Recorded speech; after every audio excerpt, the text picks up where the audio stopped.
Ken Vlog 101. Char. First stop, nangato mi sa Shakshuan. Basta kato siya.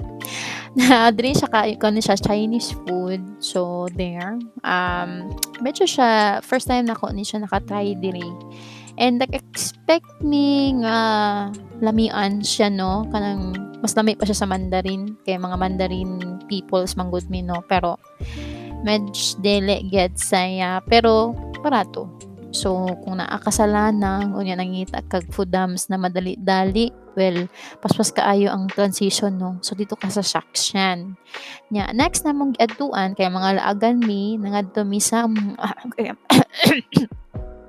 di lang natukan ko sa baho ni Kongkong Char. So nangadto mi sa Davao Global Township. So timing nga naapod sila kamukha ni Vice ganda no. So ni kay Madam wa gid ko ka remember